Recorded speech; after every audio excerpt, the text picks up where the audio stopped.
Bueno, muy bien, con las muy buenas noches. Quiero darle la bienvenida a este cuarto encuentro de la Escuela Parroquial de Teología. Voy a dejar aquí en el chat mi número para que los que aún no están en el grupo de WhatsApp me puedan escribir y con mucho gusto yo los voy agregando, ¿listo? Para que les vaya llegando la información.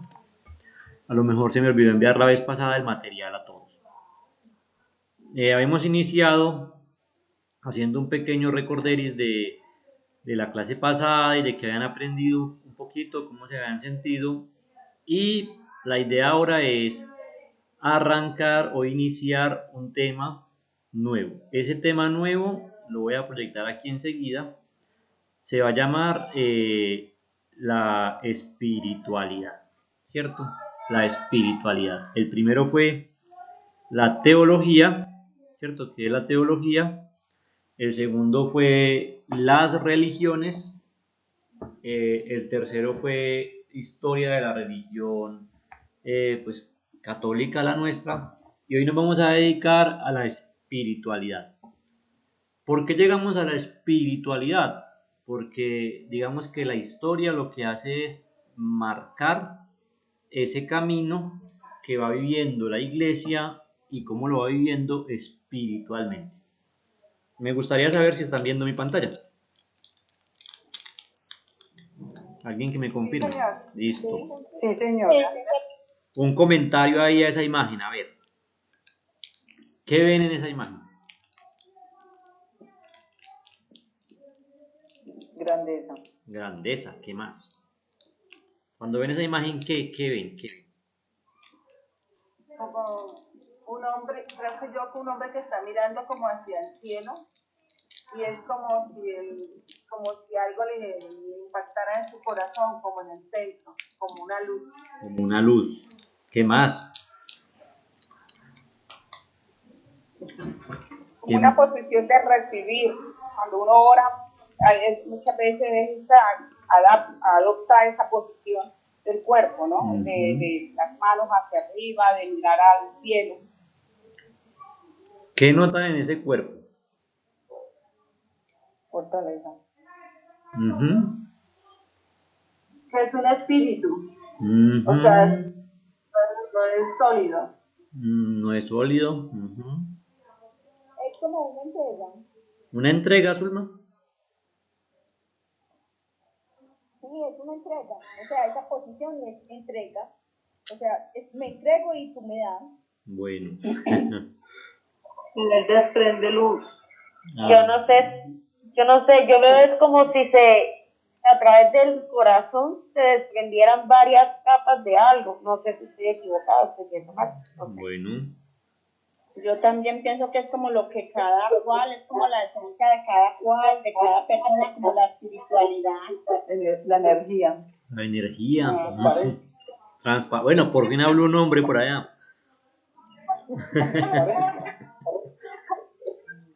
Yo sí dije que estábamos en la revolución femenina. Bueno, ya ahí quiero iniciar con esa imagen. Listo, voy a dejar de compartir. Les voy a pedir que por favor apaguen los micrófonos. Sensaciones, varias, ¿cierto? Queda uno como pensativo, porque hay muchas cosas y no hay nada concreto, ¿cierto? Nadie pudo decir, en definitiva, esta imagen representa X o Y. Es lo que vimos allí, ¿cierto? La espiritualidad es algo así, ¿listo? Si tuviéramos que definir la espiritualidad, tendríamos aquí en este momento 20 personas que tendrían una definición diferente de espiritualidad. Entonces, el primer ejercicio fue ver una imagen. Vimos muchas cosas. El segundo ejercicio es el que vamos a hacer en el lugar en donde estamos. Si yo les preguntara a ustedes qué elemento podrían ustedes observar ahora que les demuestra espiritualidad, ¿qué elementos? Si quieren, nos lo muestran. Listo, yo tengo uno aquí al fondo, no sé si están viendo mi cámara, y en el fondo pues yo tengo Pantocrator, ¿no? Lo ven ahí más o menos, ¿cierto? Ese es mi elemento. Por ahí que tienen, a ver, Jorge nos va a mostrar algo, ¿cierto, Jorge? Por ahí lo veo. Por allí vi un cuadro de Jesús, como un gobelino, un ángel, cuadro del Sagrado Corazón, listo. País del Sagrado Corazón, miren que sí tiene su historia. Bueno, ¿qué más veo por allá? Una medallita, ¿cierto? No sé de qué será, no alcancé que es una medallita.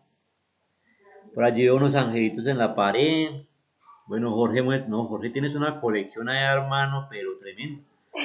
La medalla es de San Benito. Ah, la medalla de San Benito. Bueno, algunos lo logro ver y otros esta pantalla no me permite ver, pues lastimosamente. Por aquí, a ver, veo a alguien que me está mostrando una imagen de la Virgen, ¿cierto? Entonces miren que todos de alguna manera, los que logré ver, me están mostrando un elemento que les denota espiritualidad. Pues cada elemento de esos tiene una historia. ¿Listo? El cuadro del Sagrado Corazón, los angelitos en la pared, la medalla de San Benito, todos tienen una historia. Entonces vamos a empezar a definir esto con algo concreto. La espiritualidad va a definirse y va a operarse de acuerdo al contexto histórico. Es decir, no es lo mismo la espiritualidad de una persona mayor a la espiritualidad de una persona joven. Por eso cuando a mí me dicen en el colegio, ay, profe, es que ese muchacho está tan alejado de Dios, no quiere nada de eso. Es normal, no está viviendo esos elementos, porque la espiritualidad de alguna manera está también arraigada o vinculada con los aspectos psicológicos y vivenciales. ¿Listo?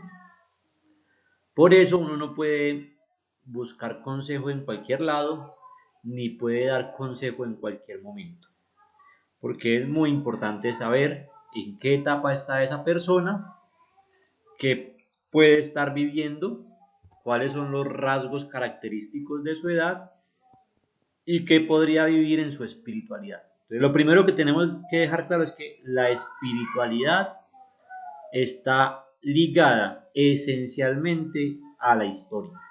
¿Listo? Esencialmente. Esencialmente. Les voy a poner un ejemplo claro dentro de los elementos que aquí mostramos.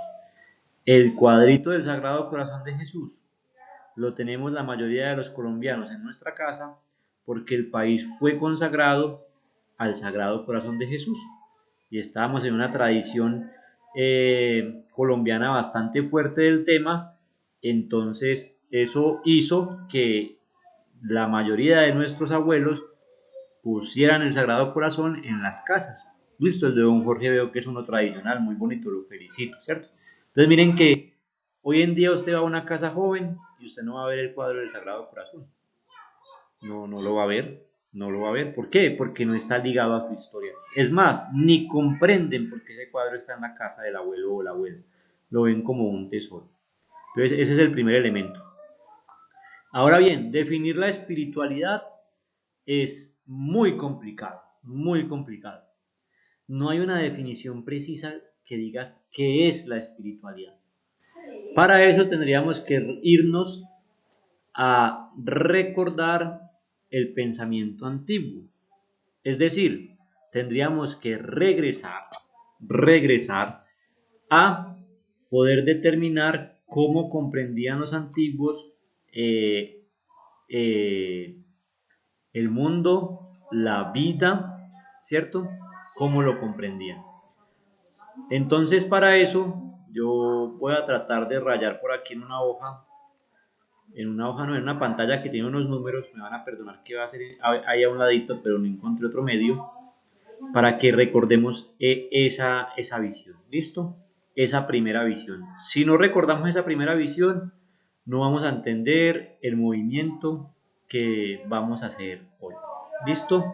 Vamos a recordar. Ven mi pantalla, ¿cierto? Alguien que me confirme por ahí si en mi pantalla. Sí, señor. Bueno, están viendo unos numeritos, me excuso que no encontré el tablero que necesitaba, pero lo vamos a hacer ahí. Entonces recordemos que el mundo lo vimos en el concepto griego del mundo, ¿no? Un mundo que era como una caverna, un hombre que vivía allí, ¿cierto? Y estaban los 4 elementos. ¿Ah? Listo. Hasta aquí todo va muy bien.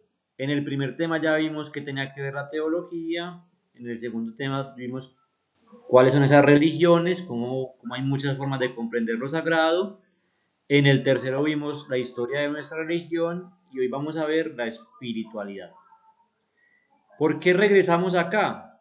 El movimiento es muy sencillo. Vamos a ver, vamos a borrar acá. ¿Por qué nos regresamos acá para comprender la espiritualidad? Resulta que este hombre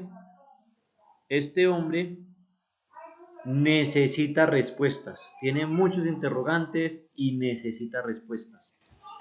Ya dijimos que la primera respuesta la adquirió a nivel religioso, pero lo religioso no se puede quedar allí. Digamos que la religión también necesita pensamiento. Entonces, la espiritualidad comienza a volverse también una ciencia. ¿De acuerdo? Una ciencia. ¿Por qué? Porque va a ser pensada, porque va a tener elementos de fuerza para establecer cuáles son las mejores meditaciones, cuándo se pueden hacer, ¿listo? Tanto así que la liturgia, un elemento que vamos a ver posterior, va a ser creada alrededor de la observancia de la naturaleza. Ahí les adelanto algo de la liturgia, como la liturgia fue creada alrededor de la observancia de la naturaleza. Entonces, la espiritualidad lo que va a hacer es básicamente apoyar un movimiento. Les voy a recordar ese movimiento. ¿Listo? El pensamiento griego era Dios que está afuera o lo sagrado y el hombre que está adentro. Nosotros vamos a estar vinculados ahora con un pensamiento que va a ser el pensamiento cristiano. Y el pensamiento cristiano lo que hace es romper esa barrera. ¿Listo? Romper esa barrera. Primer movimiento, romper la barrera. ¿Listo? Aquí está el primer movimiento que hace el cristianismo. Establece comunicación entre lo sagrado y lo humano.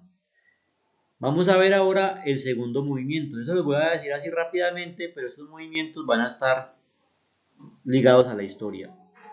Lo sagrado no solo se va a comunicar, sino que se va a encarnar. ¿Listo? Encarnar. ¿Listo? Y aquí ya hay una gran diferencia con los griegos. Para los griegos, los dioses bajaban, pero no se encarnaban. Estaban por allí. Por eso hay un ser humano en la mitología que es mitad humano y mitad dios. ¿Quién es ese personaje? ¿Quién se acuerda de la mitología griega?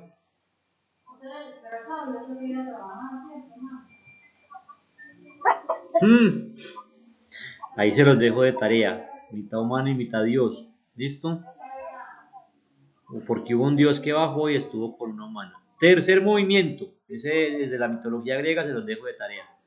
Tercer movimiento. El cristianismo no se queda solo con que lo sagrado baje y se encarne lo humano, no, sino que lo humano adquiere un carácter sagrado. Entonces aquí es donde hoy vamos a diferenciar a este hombre. ¿Listo? Clave de hoy. Vamos a comprender cómo definían al hombre. Si no comprendemos cómo los antiguos definían al hombre, no vamos a comprender la espiritualidad, ¿cierto? Entonces vamos a ver la definición de hombre desde el mundo antiguo. Entonces, ¿qué era el hombre? Alguien que me defina el hombre según el mundo antiguo. ¿Algunos saben? ¿Quién se anima? Un, ¿Ah?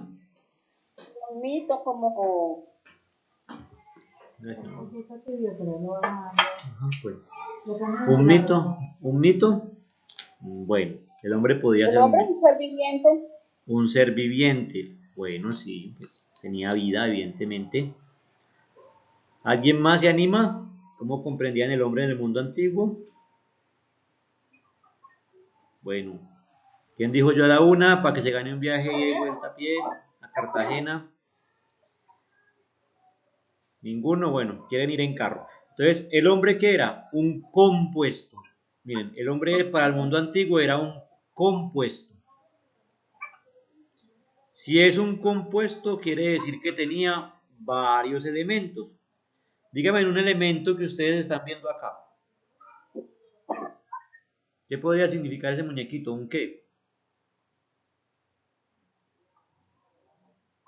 Si yo les digo a ustedes pellizques, ¿en qué se pellizcan? Libre de pensamiento. Libre, eso es una característica. Estamos hablando de compuestos. La parte física, ellos lo llamaban cuerpo. ¿Listo? Entonces el hombre era un compuesto de cuerpo. Y si el hombre tiene un cuerpo, también tiene un. Empieza por A. Un espíritu o un alma. Un alma. ¿Listo? Alma. ¿Listo? Un alma. Entonces el hombre era un compuesto de cuerpo y alma. Un cuerpo que era mortal, es decir, que se moría, y un alma que es inmortal. Es decir, que no. Inmortal, es decir, que no muere, que permanece. ¿Listo? El cuerpo es físico y el alma es trascendente. ¿Listo? Y el alma además tiene una particularidad. Vamos a ponerla aquí con otro colorcito. A ver. El alma tiene otra. Epa, ya se me olvidó lo que me enseñaron en estos días. El alma tiene una particularidad. Que el alma es racional. ¿Listo? Es decir, que desde antiguo el pensamiento está ubicado en el alma. ¿Listo? El alma es racional. Es decir, que yo conozco a través del alma, porque el alma es el que me da vida. Animorum le llamaban en la antigüedad, ¿cierto? Animorum, es decir, que me anima, que me establece vida. Por eso dice el texto del Génesis que hizo un cuerpo, pero ese cuerpo no tuvo vida, sino hasta que Dios le insufló un aliento de vida, es decir, le comunicó el alma, le hizo parte de él. Miren que el mismo texto hizo este movimiento, eso significa ese texto del Génesis, este movimiento. ¿Listo? Lo sagrado que baja a lo profano y infunde en él un aliento de vida. Este movimiento es contrario al movimiento griego, que el movimiento griego creía que había una serie de almas en el apeirón y lo que hacían era que caían. ¿Pueden apagar el micrófono, por favor? ¿Pueden la señora Carmen, por favor, que cierre el micrófono? Gracias, señora Carmen, es que yo aquí no lo puedo ver. Entonces, el pensamiento griego lo que pensaba era que había unas almas en un sitio que llamaban apeirón, allá estaba la verdad, y que esas almas caían y caían en un cuerpo. Así como cuando Mr. Bill, lo escribieron Mr. Bill, que él cae como del cielo y se para, listo. Para el cristianismo no, para el cristianismo es este movimiento y el alma es racional. Y ustedes se preguntarán, ¿y qué tendrá que ver esto con la espiritualidad? ¿Cierto? ¿Qué tiene que ver que yo tenga un cuerpo racional, un alma inmortal, y que esa alma inmortal es la que tiene es donde está la razón, y en la razón está el pensamiento? ¿Listo? Pero miren que el que siente es el cuerpo. A usted le aplican una anestesia y usted no siente. Usted puede pensar mucho, pero no siente. Entonces hay una íntima comunicación. Empieza una íntima comunicación. Esa íntima comunicación lo que va a hacer es que mi alma racional responda a esa realidad de ese cuerpo mortal y trate de comunicarle lo sagrado. ¿De acuerdo? Muy importante. Entonces, a través de la historia lo que vamos a hacer es determinar este movimiento. ¿Listo? De cómo Dios quiere hacerse comprender a lo humano, desciende hasta él y cómo lo humano va comprendiendo eso en la historia. Eso es la espiritualidad básicamente, comprender a Dios a través de la historia. ¿Listo? Ahí de pronto, perdona, preguntita, Sí. hay perdón, de pronto una comparativo entre la ciencia, la investigación que se tiene pues desde cuando empezó ese ser humano. O sea, que a nivel de ciencia dice que cuando ya descubrió el fuego, que empezó a salir de las cavernas, empezó a desarrollar algo especial en el ser humano. Sí. De pronto a nivel de cristianismo, nosotros tenemos como ese punto de partida o siempre lo tomamos desde ese párrafo de la creación, de ese Génesis. Bueno, el cristianismo tiene que remitirse a la historia. ¿Listo?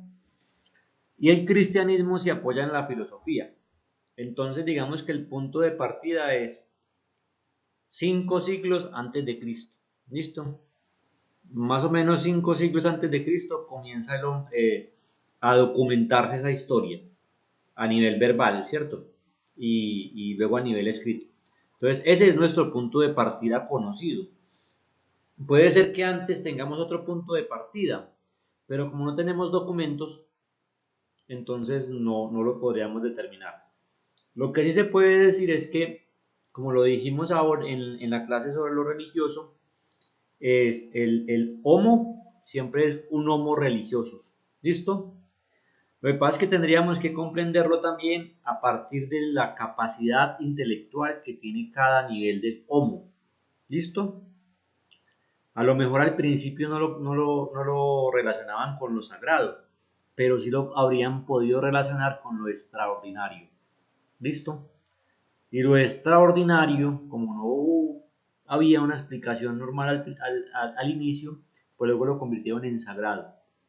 Hay un autor, si ustedes lo buscan, se llama Mircea Eliade. ¿Listo? Mircea Eliade habla de lo sagrado y lo profano. Entonces, él le puede explicar mucho mejor ese elemento. ¿Listo? Mircea Eliade, lo sagrado y lo profano. Entonces, nuestro punto de partida es la historia, y la historia a partir de la filosofía, 5 siglos antes de. ¿Listo? Ese es como nuestro punto de partida. Bueno, conclusión de esta primera parte, no podemos definir qué es la espiritualidad en sí. ¿Listo? No hay forma, no hay como una frase concreta que pueda determinar qué es la espiritualidad en sí. Sabemos que es algo natural del hombre, sí, pero inclusive me atrevería a decir, sin profundizar mucho en el tema, que ya se habla de una espiritualidad de la naturaleza, ¿cierto? Como si la naturaleza respondiera a algo, ¿listo? Yo les voy a colocar aquí una serie de frases, ahí están viendo mi pantalla, de ver cómo muchos autores definen la espiritualidad. Entonces, por ejemplo, este autor, a mí no me gusta, la verdad, Paulo Coelho no me gusta, pero tiene unos pensamientos muy, muy buenos, que a veces me cuajan, otras veces no, digamos que son gustos, ¿cierto? Gustos. Entonces, por ejemplo, Paulo Coelho dice, la verdadera espiritualidad es hacer de cada momento de la vida un momento de acción de gracias. ¿Listo? Entonces, la espiritualidad de la acción de gracias. Este que está sin autor dice, la espiritualidad no es un sistema de creencias o una ideología. Es la redención del propio ego ante la sabiduría infinita que es el universo. ¿Ven? Se relaciona directamente con lo que dijimos que era la religión. Aquí,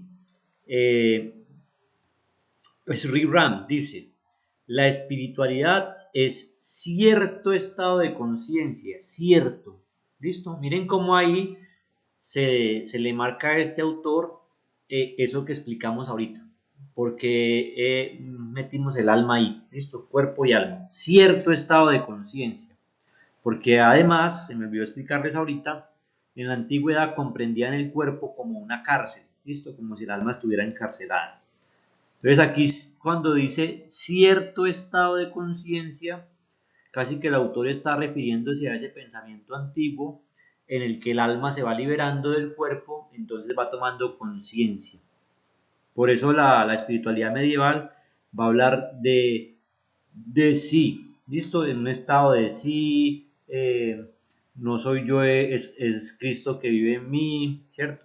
Vivo sin vivir en mí, tan alta vida espero, que muero porque no muero. Entonces, como si el espíritu se liberara y comprendiera la realidad a partir de otras cosas. Y la segunda parte de esta frase va a decir, es un estado de gracia que uno obtiene dentro de su propio corazón. Miren que es un movimiento, una palabra, una parte del cuerpo que ustedes la evidenciaban al principio y que debemos encontrar por nosotros mismos. San Agustín está marcado ahí, por ejemplo. Te buscaba fuera de mí y tú estabas en mí, ¿cierto? En mí. Permíteme, yo le doy ingreso aquí a una persona. Ajá, listo. Bueno, vamos a ver otra. Espiritualidad no viene de ninguna religión. La espiritualidad viene del alma. Bien, esta me encantó. Me encantó. Digamos que dentro de las que busqué es como, no es la definición, pero es el punto de partida. ¿Listo? Es el punto de partida. Por eso es muy simpático que a veces nosotros nos neguemos a que otras religiones oren por nosotros o participar de ciertos tipos de culto. Y uno dice, pero si eso me mueve, Dios mío, yo paso por cierta iglesia y yo veo la gente allá y a mí eso me llama la atención. ¿Por qué será? Algo pasa ahí, ¿cierto? Algo pasa ahí. O el cuerpo tiene muchas formas de expresar la religiosidad. Para unos con los brazos en formita de santico, para otros en brazos cruzados, unos con la cabeza inclinada, otros con la cabeza mirando al cielo. Miren que ustedes decían ahora en la primera imagen, tiene las manos abiertas como en forma de recibir. Entonces, la espiritualidad no viene de ninguna religión, ninguna. Por el contrario, la espiritualidad va a hacer que la religión vaya determinando su forma de pensar. Entonces es diferente. La religión, la religión no hace que nazca la espiritualidad, no. Por el contrario, su tipo de espiritualidad lo va a llevar a su expresión religiosa. Por eso en la iglesia se reconocen muchos movimientos, que los carismáticos, que la Legión de María, que los de la adoración, de la Eucaristía, que los que están dedicados al rosario. Entonces miren que son muchos tipos de movimientos. ¿Por qué? Porque las almas se expresan de maneras diferentes. ¿Listo? Entonces ahí podríamos determinar un apunte fundamental. ¿Cuál va a ser ese apunte fundamental? Que la espiritualidad, digámoslo así, nunca va a estar en crisis. Lo que va a estar en crisis es la religiosidad. ¿Listo? Y ni siquiera la religiosidad, sino las instituciones religiosas. Por eso uno ve en la historia de la iglesia unos puntos álgidos y de esplendor y unos puntos bajos y de tinieblas. Pero siempre prima lo sagrado, ¿cierto? Y eso sagrado se va a expresar también en la forma en que se vive la espiritualidad. Son formas diferentes. Por ejemplo, hoy estamos viviendo la espiritualidad de la red. Yo creo que los que pertenecen a cada grupos religiosos eh, están viviendo esa espiritualidad de una manera diferente. Ya la parte física se les ha empezado a olvidar de alguna manera. Entonces ya hay una especie de comunión diferente. Por eso hablamos de una comunión espiritual y de una comunión corporal. ¿Listo? Son dos tipos de comuniones. Ahora bien, lo sagrado se puede encontrar también fuera del mundo religioso. No es que solo la espiritualidad se viva en lo religioso, también puede haber la espiritualidad del deporte. Miren que los deportistas de alto rendimiento, cuando hacen sus competiciones, casi que tienen un rito allí para realizar. Inclusive hay psicólogos que trabajan esa parte. Yo recuerdo que cuando quedó campeón en Santa Fe, hubo una nota ahí en RCN que estaba transmitiendo y la nota era que querían saber por qué los jugadores salían a la cancha del Campín descalzos antes de los partidos. Entonces, no me acuerdo qué jugador fue el que habló y él contó una cosa muy bonita y él decía, es que el asesor espiritual y el psicólogo nos enseñaron que en la Biblia se habla de que cuando el pueblo iba caminando y encontraban lugares sagrados, lo pisaban descalzos para tener una íntima comunicación con ese lugar y poder, digámoslo así, tener una comunicación sagrada y dominar el lugar, apropiarse de él, no dominar el lugar, apropiarse de él. Y eso es muy curioso porque no faltó la persona que le hizo un estudio y evidentemente durante la campaña el equipo del Santa Fe, su gran fortaleza fue su estadio. Si bien técnicamente jugar de visitante daba garantías, eso los motivó aún más. ¿Listo? Entonces miren Pero que en fin, era ¿ah? una cábala. Como una cábala que llamamos nosotros también. También Ok. en la política, miren, hay historias que hablan de políticos que los veían como dioses, ¿cierto? Y otra que hay aquí que me parece a mí interesante es la música. También la música mueve el mundo religioso. ¿Listo? Por eso la música tiene un apartado especial dentro del estudio de liturgia. Hay toda una serie de estudios para determinar qué tipo de música se puede cantar en la Eucaristía y qué tipo de música no. ¿Listo? Y por ejemplo, una vez iba a una misión con un compañero, profesor de religión, y me dijo, John, yo siempre he tenido una duda, ¿por qué la iglesia me prohíbe a mí cantar música de Jesús Adrián Romero, sabiendo que le canta a Dios y es el mismo Dios? ¿Cierto? Y hay sacerdotes pues, que utilizan la música de nuestros hermanos separados. Y en ese instante sonó una canción de Jesús Adrián Romero que decía algo así como, bueno, ahora no me acuerdo muy bien, él tiene una serie de canciones, hablaba como que lloviera, que Señor abre los cielos, que llueva, que estoy esperando que la lluvia me empape, bueno, todo este relato de Isaías. Y la siguiente canción sonó eh, la que uno pone en el ofertorio de pan transformado en el cuerpo de Cristo, vino transformado en la sangre del Señor. Entonces yo le decía, miren, eso es muy importante, porque no es lo mismo que la gente reciba una canción en la que va a comprender que simplemente estamos pidiendo que llueva, como si viviéramos en un verano eterno, a una canción en la que la gente comprenda un extracto teológico concreto. ¿Listo? Obvio que la canción de Jesús Adrián Romero tiene un extracto teológico, pero para llegar a ese extracto teológico tendríamos que tener un nivel de formación alto. Entonces miren que la música también es muy importante. Por eso cuando uno hace reuniones de grupos de oración, tiene que saber qué tipo de música poner. John, disculpa. ¿Sí? No es ese tema que dice, aunque mis ojos no te puedan ver, te puedo sentir, sé que estás aquí. Ese es más o menos ese también. Entonces miren que la música también influye mucho dentro de la espiritualidad e inclusive dentro de la vida. Podríamos hablar, por ejemplo, aquí del nuevo compositor, ganó premio Nobel, ¿no? ¿Saben de quién me hablo? Y uno va a ver las canciones de este personaje y no hablan sino de la mujer como un objeto sexual. Y lo hemos premiado, o lo hemos, no, lo han premiado a estos personajes, diría Pirri, 2 años consecutivos. Perdón, yo tengo una preguntita. De pronto infiero en algo. Muchas veces, bueno, ahí dice no hay crisis de religiosidad, sino en las instituciones. Yo digo que nosotros como hombres somos una institución religiosa y esa institución es la de la más grande falla. No sé si todos han visto de pronto ese meme de la señora o el señor que va en la calle y dice este pordiosero y vea este perro, quite perro trasnoso de acá, y qué pereza de día, y llegó a la iglesia, se arrodilló de Dios mío, ayúdame.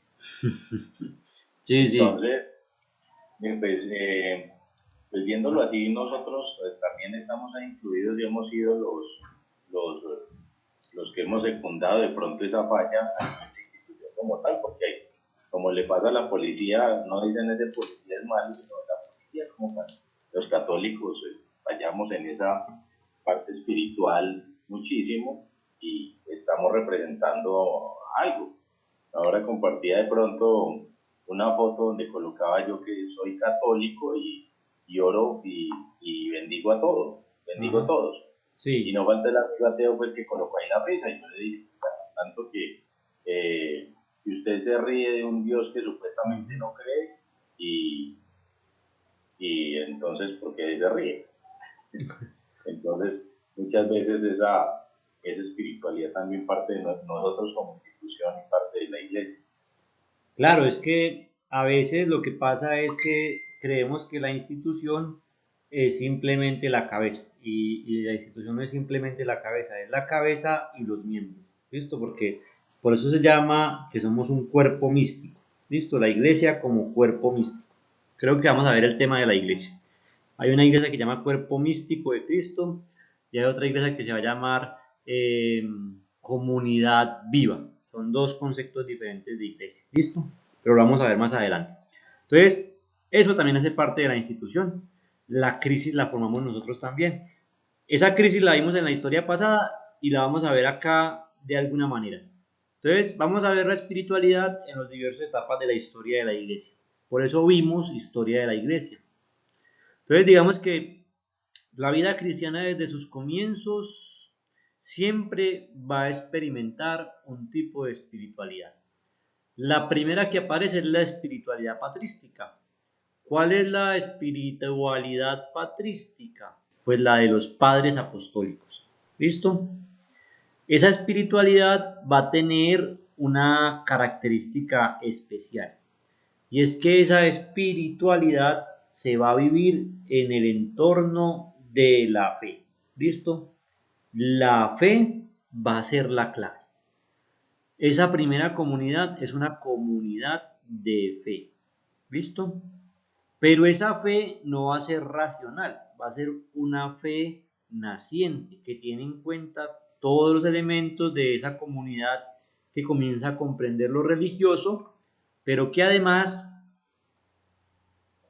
comienza también a tener unos vínculos estrechos con su contexto cultural, social y político que estaba tan hundido en sus raíces que no le permitía, digámoslo así, vislumbrar perfectamente esa fe.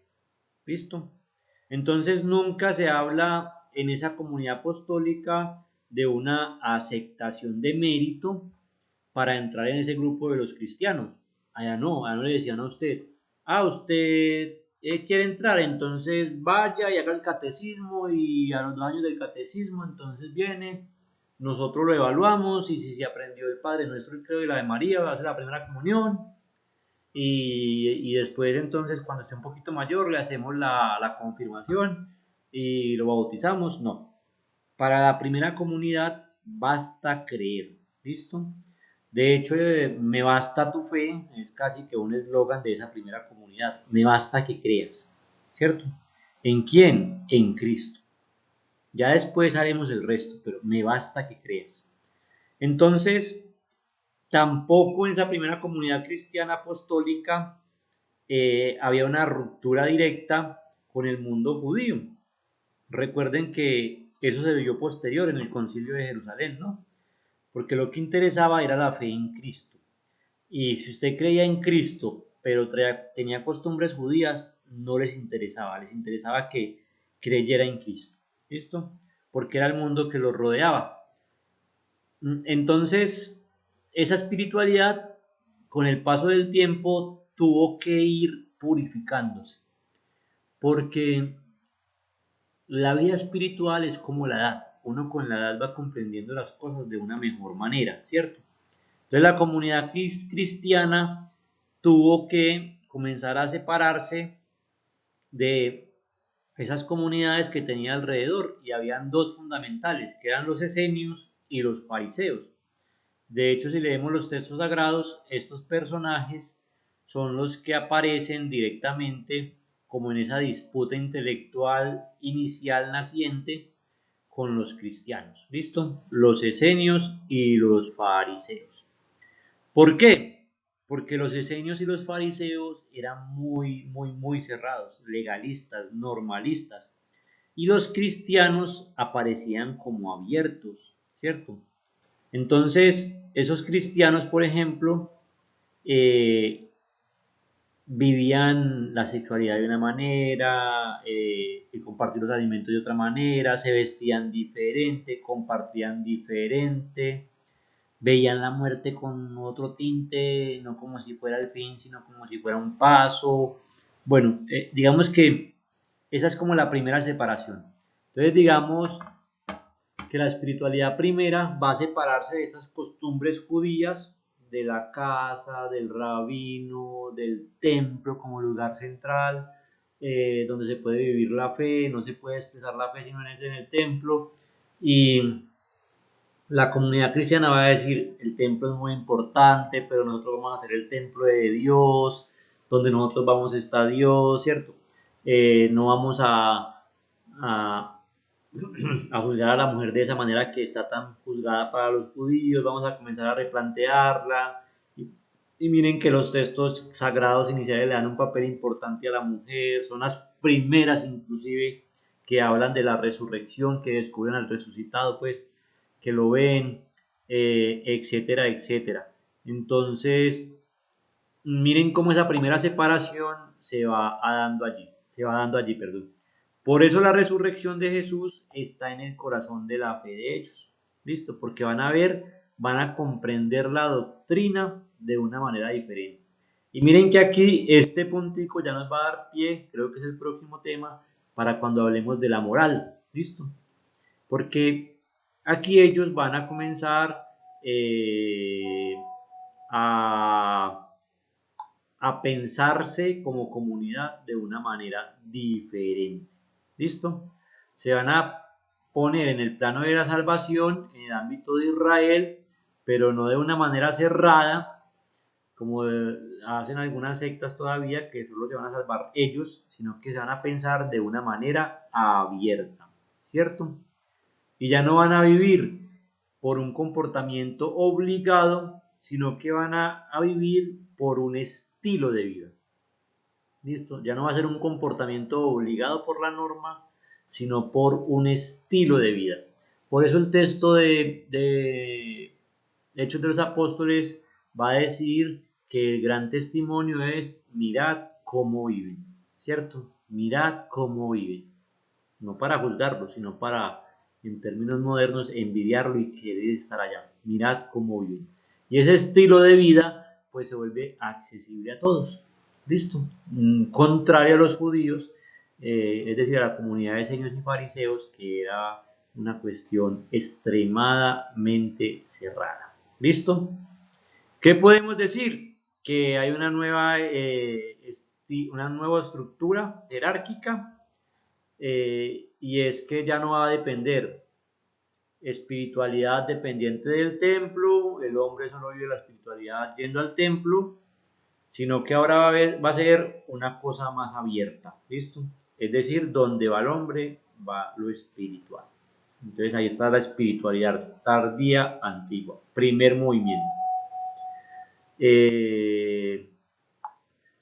Entonces allí, digamos que el primer movimiento es participar en esa fe en Cristo, en comunión con Cristo, en la vida en Cristo, pero no se va a vivir tanto directamente con Él. Es decir, no es que, como no, lo hemos entendido siempre, que ellos se convertían directamente a Cristo. No, no, no. La primera conversión de esa época era convertirse a esa comunidad de creyentes que estaba unida a su único Señor. Entonces, ese mirad cómo se aman es la clave para entender la conversión en la espiritualidad tardo-antigua. No es que la gente se convirtiera inmediatamente a Cristo, no. La gente se convertía a la comunidad, se vinculaba a ella y allí empezaban ese camino de conocimiento de Cristo, el único Señor de toda esa comunidad cristiana. Eso hace que la iglesia se convierta en algo constitutivo para la existencia cristiana, porque por más que usted tenga fe, si no la vive en comunidad, no es una fe auténtica. ¿Listo? Porque no se puede pensar un cristianismo separado. ¿Listo? Yo respeto mucho ya lo que diga el cura, pero yo digo esto, pues hermano, entonces usted no es tan cristiano como digamos, porque la fe siempre es una expresión comunitaria. Ahora el padre Guillermo ha insistido mucho en esto, estos días que ha estado llamando a la reapertura de los templos, en decir, no hemos dejado de creer, no hemos dejado de orar, pero necesitamos reunirnos porque la iglesia es la casa de los cristianos. ¿Listo? Y es el lugar donde se expresa la fe. Bueno. Hay pues una serie de padres apostólicos y yo aquí simplemente nombré una serie de padres que lo que hacen es estar cerca de los apóstoles y hacen una serie de escritos. ¿Listo? Esa serie de escritos lo que van a hacer es, una vez que la gente se convierte a la comunidad, comenzar a explicarles quién es ese Cristo. ¿Listo? Porque ya la fe tiene que comienza a dar como esos pasos de dejar de ser una fe ciega, una fe allí vivida en comunidad, a ser una fe pensada. ¿Listo? Una fe pensada. Yo lo he repetido muchas veces acá, no es lo mismo amar con deseo que amar con razón. ¿Listo? Por eso confíen mucho el que le ama con argumentos, porque el que le ama con argumentos le ama de corazón y no con deseo. ¿Listo? Eso es muy importante. ¿Qué escritos hay allí? Pues la Didache es de los primeros escritos. Esa es como la primera catequesis que aparece. Está escrito en Asia Siriana para los cristianos grecoparlantes y son como invitaciones para los judíos que no sabían qué hacer, si ser cristianos o judíos. El siguiente documento que está ahí, la carta de Clemente. Hay un Clemente de Alejandría y hay un Clemente romano. ¿Listo? Este es el Clemente que escribe a los presbíteros en Roma, como pidiéndoles algunas explicaciones, sobre todo por la comunidad de Corinto. Que recuerden que el problema de la comunidad de Corinto era el tema del matrimonio, ¿no? Entonces habla mucho del amor. Hay un problema bastante cachonudo, lo defino yo. Los corintios son un poco desordenados en el tema del amor, entonces por eso San Pablo tiene que escribir, definirle a los corintios qué es el amor, para que puedan asentar esa realidad, ¿cierto? Ese problema cachonudo que llamo yo. Luego vienen unas cartas de Ignacio de Antioquía, que lo que hace es comenzar a estructurar lo que nosotros comprendemos hoy por iglesia, y eso también va a vivir la espiritualidad, porque la iglesia ya no va a ser solo una comunidad de cristianos que hay gente por montones, sino que comienzan a verse una serie de figuras importantes. Bueno, y hay otras ahí que ya no las voy a nombrar, están viendo ustedes ahí. Les recomiendo la Didache. Ojalá se la puedan ver por ahí, estudiar un poquito. El Pastor de Hermas, muy, muy bueno. Es un escrito romano en torno al año 140. Muy bueno. Y les recomiendo las cartas de Clemente de Alejandría. Muy buenas, defendiendo la fe cristiana y el pensamiento en estos tres apartados que les decía allá. ¿Listo? En materia de sexo, de alimentos y de vestuario. De hecho, hoy esos mismos temas nos siguen separando de algunos hermanos. Cómo pensamos de la vida sexual, cómo pensamos de la vida alimenticia y cómo pensamos del vestuario, ¿no? ¿Listo? Lo reconocemos por ahí, ¿cierto? Esos textos entonces se convierten en la manera fundamental como la iglesia va a vivir su espiritualidad, y lo que van a hacer es dar a esa comunidad amorfa, o sea, sin forma, simplemente eran cristianos, va a comenzar a darles una serie de pautas. ¿Listo? ¿Y cuál es la serie de pautas? Pues que los van a ir separando de ese mundo judeo-helenístico, de ese pensamiento judío con mezclas cristianas para llevarlos al auténtico cristianismo. Es decir, el problema fundamental no es la inculturación de los judíos a ser cristianos, sino la esculturación. Es decir, cómo hacer que esos judeocristianos o judeohelenistas, perdón, que se volvieron cristianos, dejen ese pensamiento judío y puedan volverse unos auténticos cristianos. Entonces digamos que aquí es donde nosotros encontramos las bases de nuestra espiritualidad. Como ya había una serie de textos, entonces aparece la traducción de la Biblia de los 70, que es donde la iglesia, digámoslo así, en esa traducción, que está hecha por 70 sabios, ¿cierto?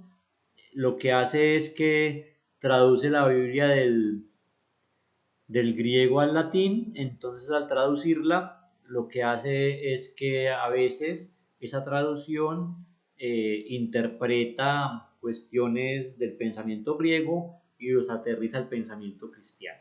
¿Listo? Por eso la Biblia de Jerusalén, si ustedes la tienen por allí, va a tener a los lados una serie de comentarios. ¿Listo? Entonces, esta Biblia de Jerusalén actual tiene esa serie de comentarios y es muy importante. Miren, entonces, eso lo que hace es, la Biblia de los 70, comenzar a fundamentar el pensamiento cristiano como tal. En conclusión de esta primera etapa, nos encontramos con la iglesia que comienza a hacerse una organización, a hacer lo que es hoy.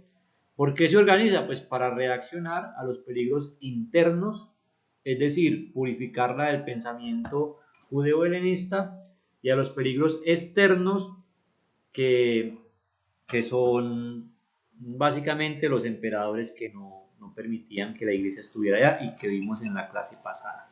A ver, voy a dejar de compartir por acá y les quiero compartir el tema de la Biblia mientras ustedes descansan. No sé si ¿me ven a mí? Sí, señor. Eso.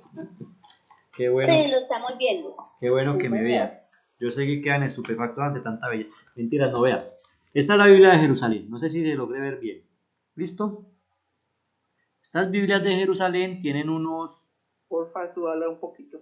Eso. Tiene a los lados unos testigos. Esto lo vamos a ver después, ¿cierto?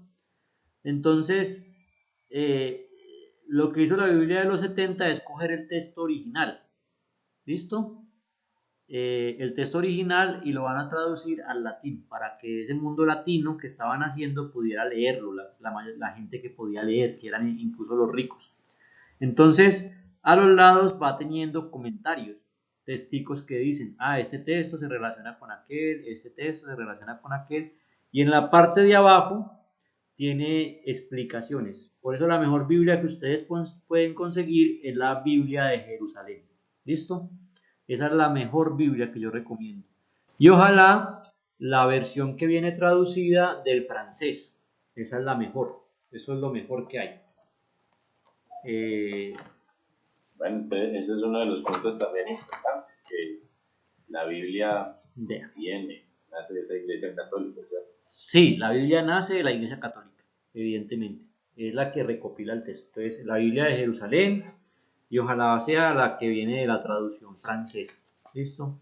No de la traducción inglesa, sino de la traducción francesa. Creo que esa es del año 86, por allá. Hay mucha gente que la tiene guardada. Esta, por ejemplo, que yo tengo es traducción del 1975. Es lo mejor, porque lo que uno lee es lo que uno piensa después prácticamente. Bueno, conclusión de la espiritualidad de la época antigua. ¿Quién me la puede decir? A ver si les quedó claro.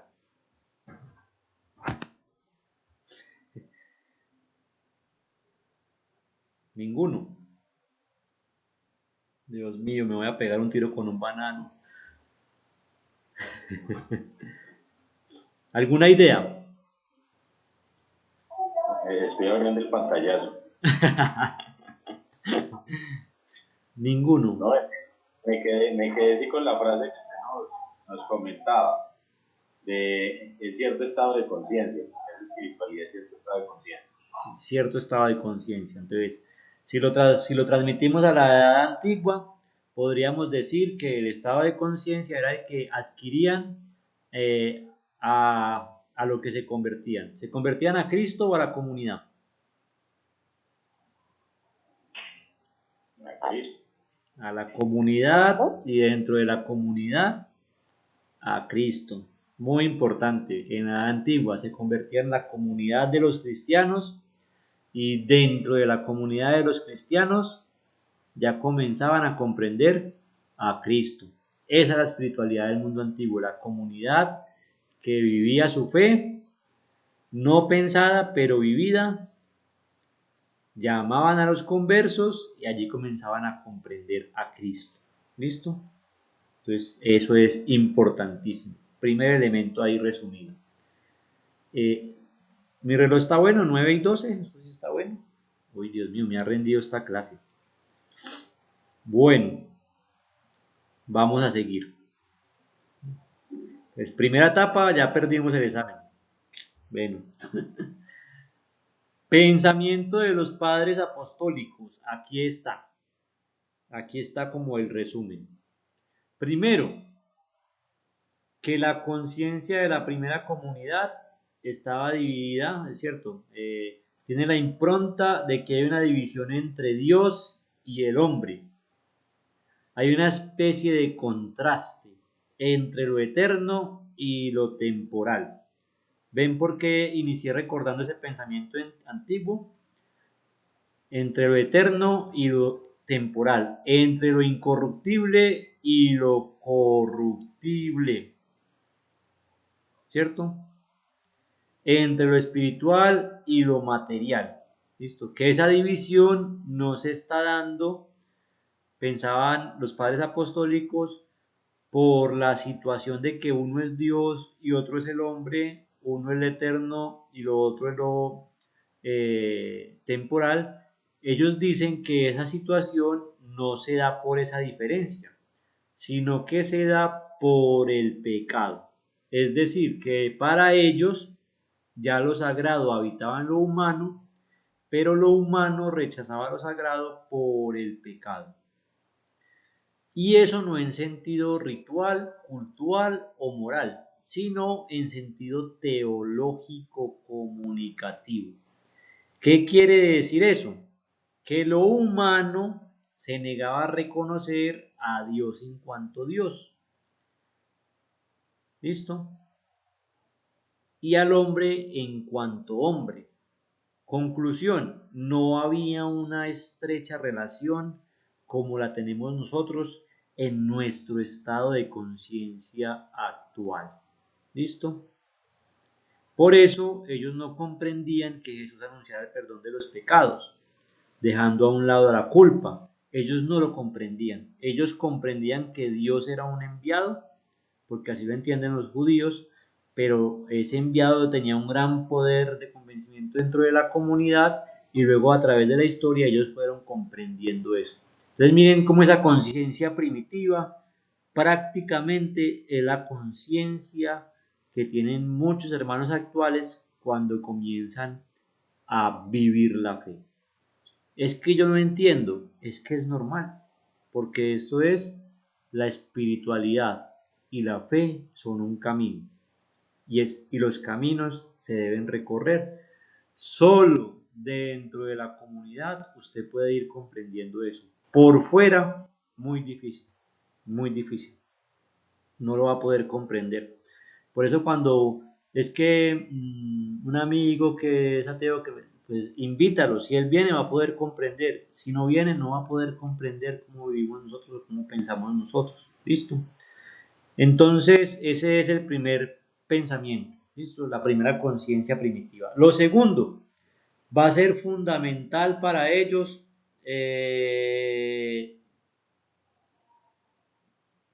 la oración de la comunidad. ¿Listo? Y la oración de la comunidad siempre va a estar orientada al Padre por Cristo o en Cristo. Por eso en la iglesia, cuando termina la elevación, el Padre dice, por Cristo, con Él y en Él. A ti, Dios Padre Omnipotente, todo honor y toda gloria por los siglos de los siglos. Amén. Eso nos quedó de la conciencia primitiva apostólica, porque ellos fueron los que escribieron el misal. ¿Listo? Para poder celebrar la Eucaristía. Entonces siempre comprendieron que la única forma de comunicarse con Dios era a través de Cristo. ¿Listo? Por Cristo y en Cristo o en Cristo. ¿Listo? Y además, este periodo de los padres apostólicos está marcado por una circunstancia muy particular. Y es que ellos siempre comprendieron, o entendieron, mejor dicho, que Jesucristo iba a venir por segunda vez y que esa segunda venida iba a ser inminente. Todos los días estaban preparados para eso. ¿Listo? Por eso le llaman la parusía inminente. Parusía quiere decir segunda venida.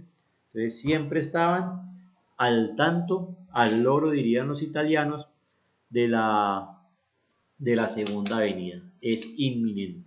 Y eso hace que la espiritualidad de ese tiempo los preparara en la oración, en la ascesis y en la vida de comunidad para esa segunda venida, para que el Señor los encontrara pues preparados.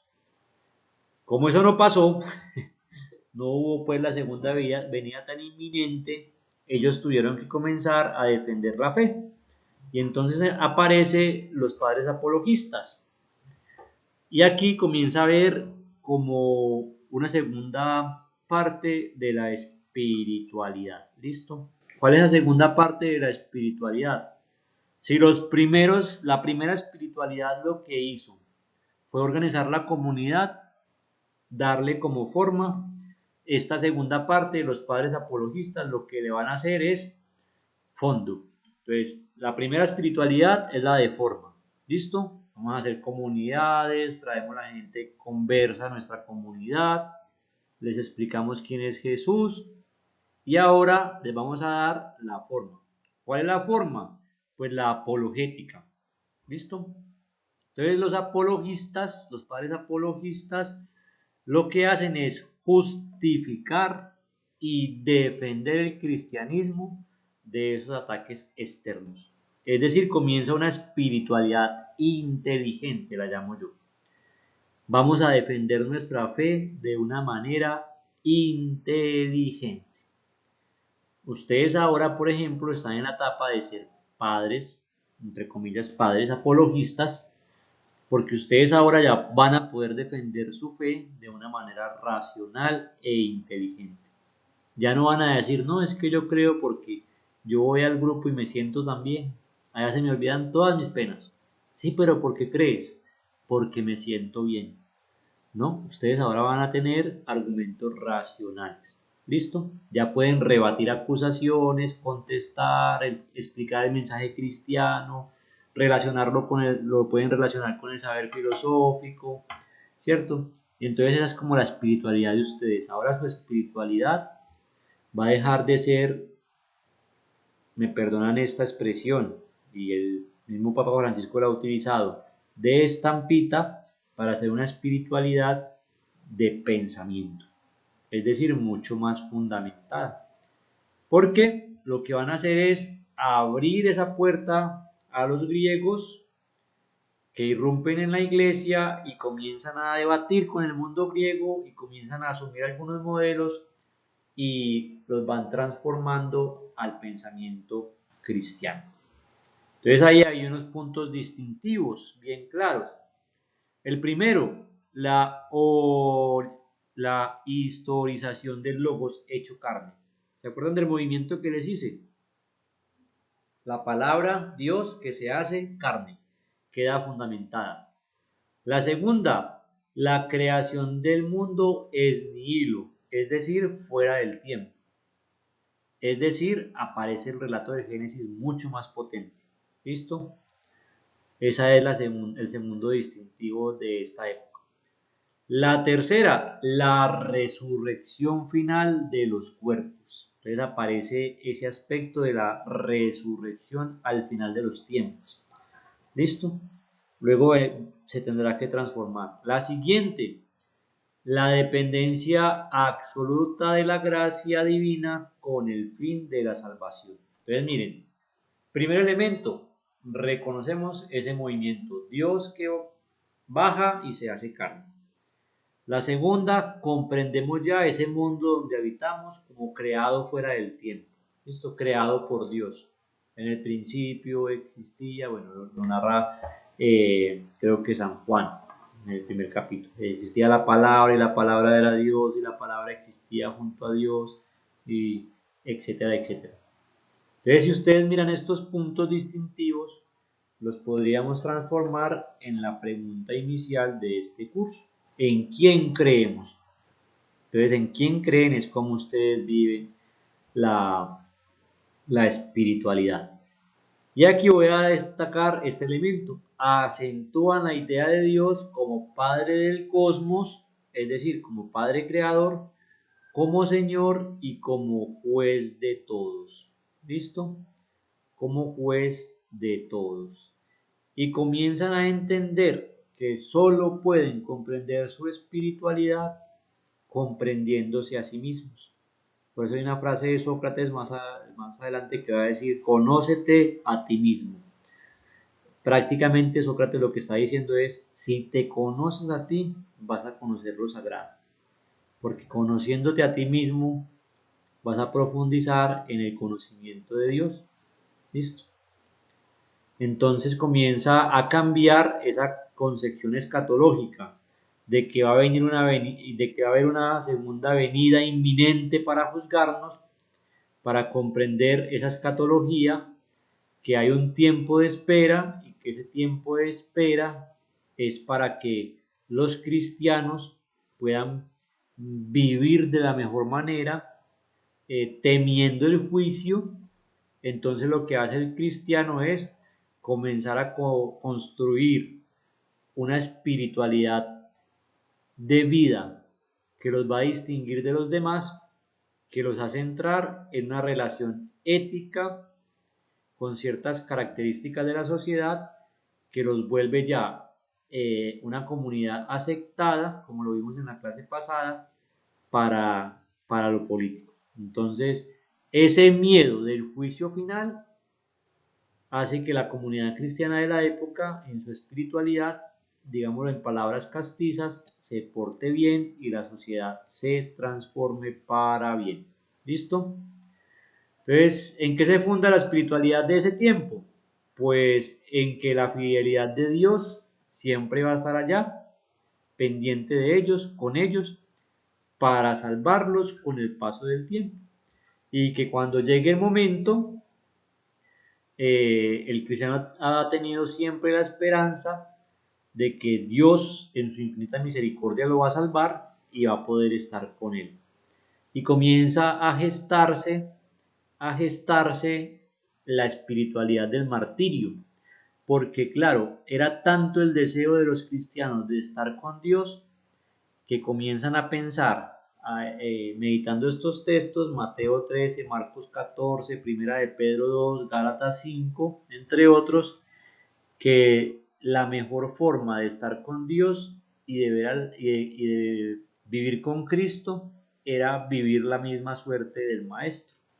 Entonces el martirio aparece como esa gran posibilidad para poder estar con Dios. ¿Listo? ¿En qué consistía entonces esa espiritualidad de la martiriología?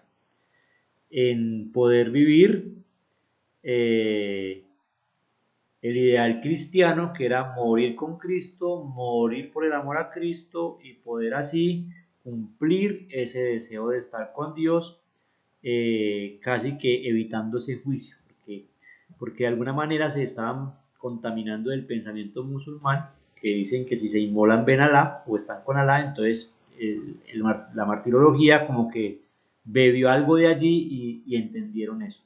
¿cierto? Entonces el martirio prácticamente se convirtió en el medio más seguro para alcanzar a Cristo. Como que limpiaba todo ese pecado que era lo que separaba lo sagrado de lo humano. Bueno, muy bien. ¿Cómo vamos hasta allí? Excelente. Yo sigo a un padre que habla mucho de apologética y el Ristoro, algo así se llama, Sí. y hay muchos cristianos que debaten de que es para pelear o es para confrontar. Digamos que ante de pronto esos diálogos que uno puede tener, antes refuerza y escudriña uno más en nuestra fe. Bueno, ¿alguien más por allí nos quiere hablar? Se han ido 4 personas. Bueno, ¿alguien más? Está muy pesado el tema, ¿cierto?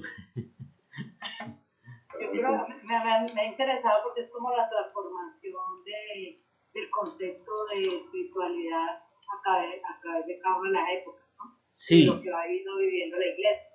Sí, tiene que ver directamente con eso. Nosotros vivimos nuestra espiritualidad directamente con lo que vivimos, ¿cierto? Y eso es innegable, eso es innegable. La fe se vive de acuerdo a tu momento de la historia. ¿Listo? Hay momentos de la historia que exigen mucha fe y hay momentos de la historia en las que prácticamente la fe se hace hacia un lado, ¿cierto? Porque se cae en un desgano. Entonces miren cómo la iglesia va construyendo eso. Miren que aquí ya no preocupa tanto que crean en Cristo, sino que vivan lo que Él vivió. ¿Listo? Lo primero hay que creer, pensaban que creyendo ya y que ya iba a venir y ya pasaron a que no, que había que morir con Él. Entonces, prácticamente la espiritualidad es un camino de relación con Dios, podríamos decir también. Igual me parece que la parte de los mártires es una parte muy bonita de la iglesia. Es algo extremista, sí, pero llevó a mucha purificación de la iglesia. Parece y esos santos que llevaron el martirio y todo eso hizo que pensáramos en una iglesia mucho más pura, a través de la sangre de Cristo. Ese es un elemento. La sangre de Cristo va a tomar un poder dentro de la vida espiritual bastante amplio. Se me ha olvidado de decirles eso. Entonces, miren cómo la sangre de Cristo va a comenzar a convertirse como en ese elemento de la fe. Ustedes lo van a ver yo les voy a enviar el documento para que lo puedan tener y leer cuando puedan. La sangre de Cristo se va a convertir prácticamente como en ese testimonio de fe, de protección, de salvación, y hoy por hoy lo seguimos viviendo, ¿cierto? Lo seguimos viviendo. De hecho, más el siglo pasado nuestros mayores tenían una oración que llamaba la oración de la sangre de Cristo para el camino, que era la oración de la sangre de Cristo y la bendición de las 3 cruces, creo que la llamaban, para protegerse en el camino de todo mal y peligro. Porque era eso, la sangre de Cristo era protección ante el mal, ante el mal. Hoy en día, en la espiritualidad moderna, la sangre de Cristo la hemos cambiado en la protección ante el mal y ya la gente carga de la medallita de San Benito, ¿cierto? Porque ya eso es más medieval. Aquí pasamos a la época medieval. Desde el siglo V entonces aparece una doble transformación. Entonces la primera es que el mundo no va a ser igual, el mundo va a comenzar a urbanizarse, la iglesia ya estaba más organizada, entonces ya van apareciendo todo ese modelo de iglesia que tenemos actualmente. ¿Listo? El clero comienza a vincularse con el imperio y los reinos. Hay una especie de separación entre el alto clero, el clero del pueblo y las iglesias particulares. Y entonces aparece así como el desarrollo del espíritu de clases, lo que más adelante se va a llamar la lucha de clases. Surgió como ese espíritu de clases. Miren que esa primera comunidad unida que llamaba, que transformaba, que convencía, que prácticamente era la que hacía el milagro de la conversión, termina dañándose y al terminar dañándose comienza a dividirse por el espíritu de clases, que luego va a terminar en la lucha de clases. Entonces esa es como la primera situación de la época medieval. Y la otra es que aparece como reacción a ese espíritu de clases o a esa división de iglesias, de la iglesia imperial, la iglesia del pueblo, la iglesia particular, aparece la vida monástica.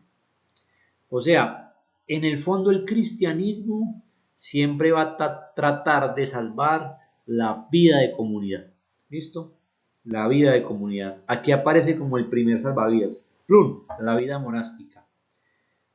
Y la vida monástica, digamos que en ese mundo desarrollado de la época, muestra el atractivo excepcional de estar otra vez en el campo, de poder guardar ese primer ideal cristiano, alejados del mundo, aferrados al espíritu, a lo básico, a la relación con Cristo, a la oración, ¿listo? Pero había un problema, que esa vida monástica inicial era una vida monástica que muchos cleros y laicos no querían vivir, sino que querían ya estar aferrados al mundo, viviendo en el mundo. Entonces, por eso en la época medieval habla de esa vida mundana y de esa vida religiosa. ¿Listo? Entonces comienza a ver ese espíritu o esa espiritualidad monacal. En la espiritualidad monacal, el que va a mandar como, va a tirar línea para que suene más bonito, va a tirar línea es San Benito. San Benito, ¿listo? Entonces San Benito lo que hace es que articula una serie de monasterios de la época y comienza a crear la regla, ¿no? La regla con la espiritualidad de él, la espiritualidad de San Benito, que en principio era asceta y anacoreta. Asceta por su vida de, de quietud y anacoreta pues porque se retiraba lejos de la vida citadina, por llamarlo de alguna manera. ¿Listo? Entonces San Benito va a ser como el que va a tirar la línea y San Benito va a estar influenciado también por Casiano. ¿Listo? Ellos dos van a organizar esa vida monástica que en principio se vio como la salvación de la época para que la espiritualidad cristiana se mantuviera de la vida de comunidad, pero con el tiempo y esas relaciones del feudalismo van a, van a volver a contaminarse, ¿cierto? Porque las abadías y los monasterios van a adquirir demasiado poder. Digamos que el problema fue que, como lo vimos en la clase pasada, la iglesia se siguió vinculando con el Estado, entonces las abadías y los monasterios comienzan a tener demasiado poder por tierras y demás, y comienza a dañarse la buena práctica. Ellos vivían bajo unas reglas que eran la obediencia, el silencio y la humildad, que era como la síntesis de su vida, y bajo un lema que era ora et labora. Entonces la vida en el monasterio prácticamente era orar y trabajar, orar y trabajar. ¿Listo? Orar en el templo como en la comunidad y trabajar en las huertas que había al lado de la comunidad. Esto es lo que se vivía en Occidente. Y en Irlanda se vivió de una manera diferente porque en Irlanda los monasterios constituían el centro de la religiosidad de los pueblos. ¿Listo? Porque en Irlanda no existían ni diócesis, ni parroquias, ni nada de estos temas, sino que todo el mundo vivía alrededor de lo que vivía el monasterio. Por eso cuando ustedes ven unas películas así de medievales, ustedes casi siempre van a ver que las graban en Irlanda, por allá, porque allá los monasterios están en los centros de los pueblos, ¿no? De la vida de la comunidad, eran los centros de religiosidad. Contrario a Europa, que los monasterios están alejados de los pueblos y en cambio en los pueblos, en los centros, están las capillas, las parroquias y, y las catedrales. Son dos modelos totalmente diferentes, ¿listo? Dos modelos diferentes. Comienza también a vivirse la espiritualidad sacerdotal. Esa espiritualidad sacerdotal, digamos que Los sacerdotes comprenden que también deben vivir en comunidad, porque ese es el primer llamado del cristianismo, la vida en comunidad, pero se vieron también influenciados por la vida social medieval. Entonces ellos cogieron como modelo eh, a Cristo, pero no el Cristo humilde, el Cristo del pueblo, sino que era el Cristo poderoso. Entonces, por eso en la edad medieval aparece el Pantocrátor, este que tengo a mis espaldas, como la figura central de toda esa serie de espiritualidad clerical, porque ellos comenzaron a contaminarse de eso.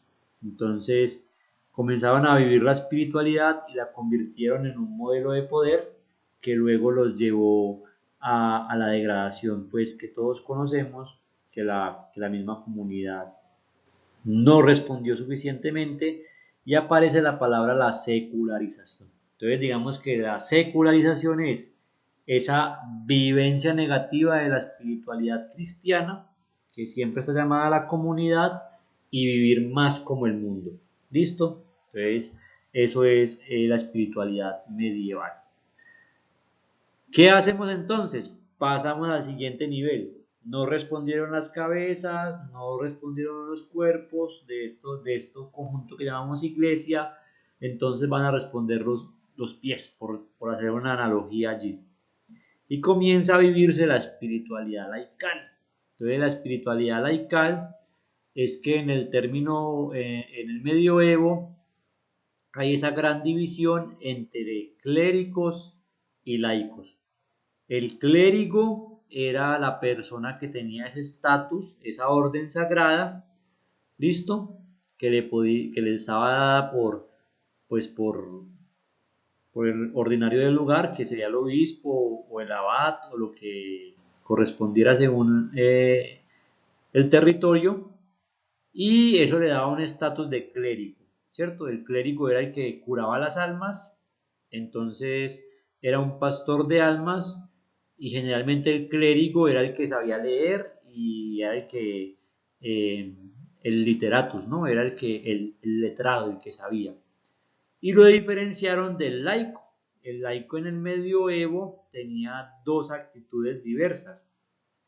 Por un lado, el laico era como menospreciado, o sea, yo soy el clero y usted es el laico, porque yo soy el que enseño y usted es el que aprende. ¿Listo?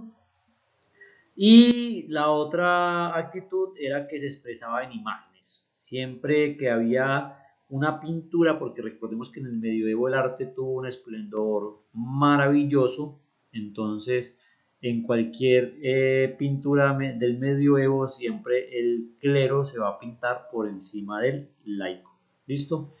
Con unos rasgos más fuertes, y el laico siempre va a estar como reducido.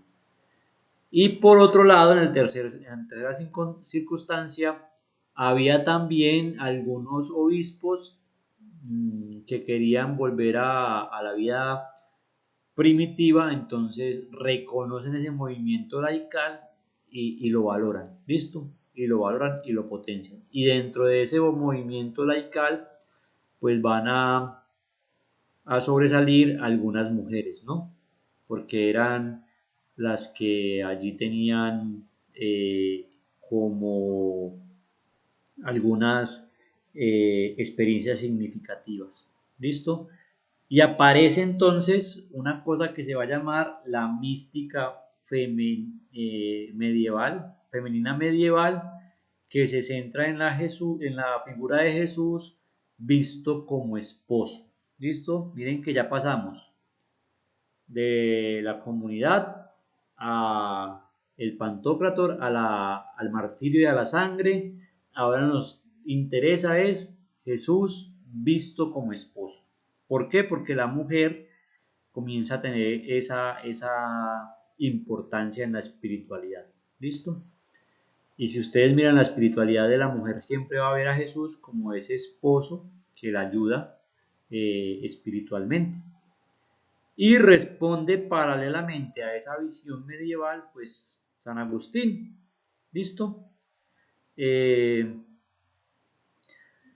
porque San Agustín va a apoyar a la mujer que era tan despreciada para la época, y San Agustín va a decir, venga, venga, no solo la mujer es débil, sino que el hombre también. Entonces San Agustín, que era como la figura central de la época, va a decir que el problema del paraíso no era porque Eva tentó a Adán, sino porque ambos eran débiles. Entonces comienza a establecerse la igualdad de condiciones. Y ya la mujer comienza a liderar ese elemento espiritual que debo reconocer que hasta hoy lo tiene, porque muchos de nosotros hemos aprendido espiritualidad más por nuestras mamás que por nuestros papás, ¿cierto? O por nuestras abuelas, o por lo que queramos determinar en nuestra historia. ¿Listo? Entonces allí hay como 4 elementos. Retoman un pensamiento filosófico que era el pensamiento de que el mundo existía por 4 elementos, que era fuego, tierra, aire y agua, y algunos autores pues determinaban que el fuego y la tierra eran el hombre porque eran fuertes, y el aire y el agua eran la mujer que porque eran débiles. Entonces esta señora Hildegarda de Bingen va a decir que fuego y tierra y agua y aire son complementarios, y van a comenzar a hablar de la espiritualidad de corresponsabilidad. Listo. Entonces el mundo cristiano y el modo cristiano comienza a valorizar la mujer, a valorizar la mujer. Miren qué importante entonces la espiritualidad para el papel de la mujer hoy. Bueno, ya tenemos hasta ahí la época medieval. A ver, me falta un segundito. Permítanme un segundito. Ah, no, nos falta aquí. ¿Cómo va a terminar esa época medieval? Con una cosa que se va a llamar la devoción moderna. ¿Listo? ¿Qué va a ser la devoción moderna? Pues la devoción moderna es que hay una espiritualidad que nace, sobre todo en los Países Bajos, y es donde aparece como la vida clerical, en unas cuestiones que van a llamar los canónicos. Entonces ya los clérigos no van a vivir en parroquias solos o en monasterios solos, sino que va a vivir en las catedrales como canónicos. Los van a llamar los canónicos regulares, que fueron como las primeras experiencias agustinianas en el siglo XV, y va a aparecer un librito muy importante. Lo va a escribir Tomás de Kempis y se va a llamar La imitación de Cristo. Entonces la espiritualidad se va a vivir de nuevo en el clero. El clero va a tomar ese escrito de Tomás de Kempis, que se va a llamar La imitación de Cristo, y la imitación de Cristo básicamente lo que llama es a vivir la pobreza, a vivir en unidad, a vivir en la comunidad, en la oración, ¿cierto? A vivir la Eucaristía. Ese libro, ojalá ustedes lo consigan, léanselo. Es volver a la espiritualidad pura. ¿Listo? Volver a la espiritualidad pura. También otra característica es que aparecen esos ambientes de escuela como esta, ¿cierto? En las que dicen, venga, hay que volver a pensar la fe. ¿Listo? Y vamos a ir a la verdadera piedad, una piedad vivida más que intelectualizada. Digamos que el final de la Edad Media va a ser el deterioro de esa lucha que hubo entre la razón y la fe, y la gente va a decir, al carajo, yo quiero es creer, listo, quiero creer, quiero vivir mi fe, no me importa pensarlo. Y aparece entonces el cristocentrismo en contraposición al teocentrismo. Aparece entonces el Cristo sufriente, el Cristo de la cruz, se quita ese Dios céntrico, ese Dios poderoso y majestuoso, y aparece ya entonces el Cristo como modelo de la espiritualidad y de las virtudes, de una manera más práctica, menos especulativa. Comienza a tener gran importancia en la vida espiritual la historia de Jesús, la meditación de los misterios, la contemplación. Y si ustedes miran nosotros hoy en día estamos casi que viviendo esta misma espiritualidad, ¿listo? Una espiritualidad cristocéntrica, una espiritualidad más vivida que pensada y en la cual vivimos pues con gran importancia los misterios de la fe. Importantes allí, San Ignacio de Loyola, Santa Teresa de Jesús y San Juan de la Cruz. Poetas, vidas hermosas, 3 libros que no se pueden dejar de leer en su vida, ¿no? La vida de San Ignacio de Loyola, de Santa Teresa de Jesús y de San Juan de la Cruz. ¿Listo? A esa época entonces se le llamó la Edad Dorada. ¿Por qué es la Edad Dorada? Pues porque comienza esa búsqueda interior de Jesús, se comienza a separar el mundo de esa espiritualidad de poder para volver a una espiritualidad humilde. Digamos que también ahí es donde nace el ideal franciscano y la devoción moderna, ¿listo? La piedad popular, los misterios de la encarnación, de la pasión de Cristo y todo esto que vivimos nosotros tan natural en nuestras vidas. ¿Listo?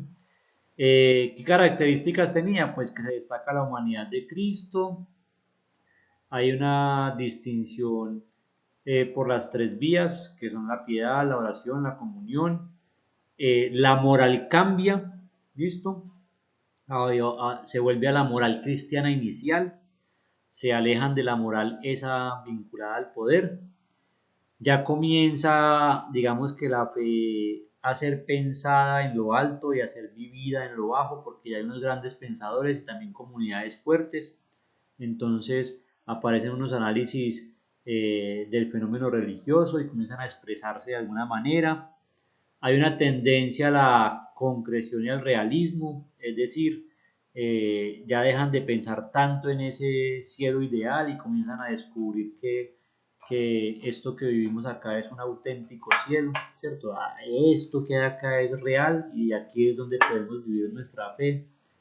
Y hay un valor muy alto por las expresiones literarias de estilo plástico y de arte románico, ¿cierto? Es decir, comienza el arte a expresar la fe. Bueno, ahí tuvimos la espiritualidad medieval y nos quedan 10 minuticos. ¿Alguna pregunta de la espiritualidad medieval?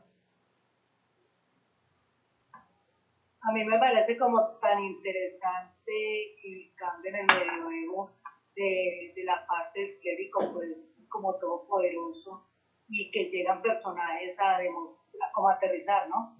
Aterrizar lo que es el cristianismo así fundado en Jesús, en la humildad, en la oración, en la contemplación. Entonces, es como tan importante el papel que juegan todos estos personajes que Dios de una manera va buscando que el cristianismo viva la realidad con la que Dios mandó a Jesús a esta tierra. Me parece como tan interesante esa situación. Sí, digamos que la espiritualidad tiene un movimiento que en la iglesia lo llaman a llamar el volver a las fuentes, ¿listo? Volver a las fuentes, así se va a denominar. Siempre hay un movimiento de regreso, ¿listo? Y el movimiento de regreso no es porque estemos perdidos en el camino, vamos, digamos que en el camino, pero perdemos como el objetivo y la misión inicial. Es como el niño que usted lo manda a la tienda por unas papas y le trae unos chicles. En el camino se le olvidó, entonces tiene que volver, ¿cierto? Volver a las fuentes.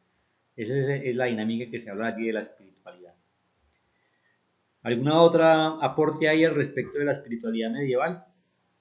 Y es como ese mismo llamado que hace Jesús cuando dice ser como niños, ¿no? Sí. Es ese mismo llamado. Ese mismo llamado. ¿Alguna otra aporte ahí? Bueno. Siempre se habla de que cuando hayan esas diferencias, lo que usted dice es, incluso con el mismo catecismo hace referencia a que se debe regresar es a las fuentes, ¿no? Y lo que debe primar es el pensamiento del hombre, sino buscar las fuentes, que sea siempre como la base, ¿no? Sí, por eso cuando hablamos de la interpretación de lo sagrado, siempre se habla de que una de las fuentes es los padres de la iglesia. ¿Listo? Entonces, esos escritos es muy bueno leerlos, esos que les recomendé al principio. Muy bueno leerlos porque son cómo se ha pensado la fe. ¿Listo? Y en el fondo la espiritualidad es una expresión de cómo ha pensado usted la fe. De cómo ha pensado usted la fe. Bueno, no hay ningún otro aporte por ahí, continuamos con la última parte.